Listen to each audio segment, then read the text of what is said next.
Hi, my name is Lara Sanders, and this is the conceptual design proposal for DXB403. So the design proposal is for a driverless car or semi-driverless car. And I'll be looking at sound-based design concepts for these types of cars. So first off, I looked at the different sounds that a car makes and different sounds you find within a car, and then I visualized them as different drawings.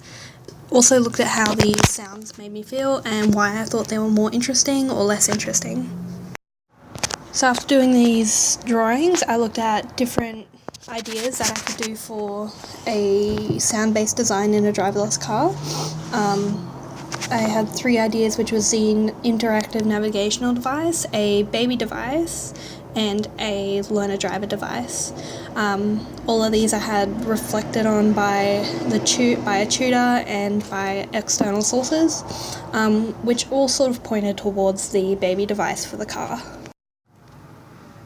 After looking at some concepts and then getting feedback on those concepts from a tutor and external sources, and then deciding upon going with the baby device idea, I then looked at that kind of actions that people took and made in and around a vehicle.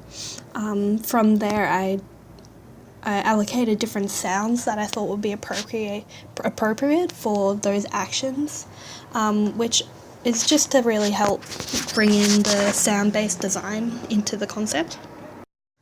To get a better idea of the kind of baby car devices that exist on the market today, I had a look around at some other concepts such as Driver's Little Helper, an app for overheating babies left in vehicles, a Cloud Bee Sweet Dreams, which is designed to help put a baby to sleep, and the Kodomo Games, which is to help to entertain a baby. So all of these are ideas that I think are going to be part of my overall. While the design is sound-based, I also had a look at different multi-sensory functions that I would be able to apply the design to. So it was really interesting to see how touch and smell and taste can all impact a design. From there, I started developing some process sketches, looking at how the design will look, how it will work, how the navigation will lead, how the device itself will connect to an application designed for the parent to use. All of it was just figuring out how the design is going to work in reality.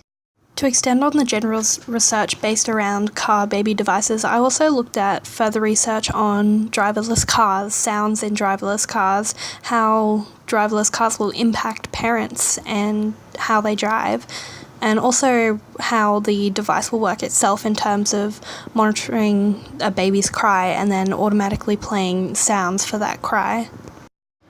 As it turns out, there's already an existing algorithm for detecting babies' cries in their frequency and their pitch. The study of this algorithm also proved that it was effective in areas such as cars, which is quite specific to this design concept. So after researching and critiquing existing products and looking at the kinds of research that has been done around driverless cars and baby cries and how parents drive and how they will drive in driverless cars, I developed some mock-ups for both the interface shown here as well as the app that connects to the interface, which will be primarily for the parents to keep an eye on their child and to also help entertain their child, how they know that their child will be entertained. So this is the final design, which is essentially a small device that can play videos for a child, that has a drawing aspect to the tablet, so the child can draw, and they can also, and the parent can also turn the camera to face the child so that it's almost like a mirror and they can enjoy looking at themselves, playing with themselves. And there also has some buttons on the bottom as well, which are designed for the baby to play with and make noises with. And the parent can also change these sounds so that their child can learn different kinds of sounds as well.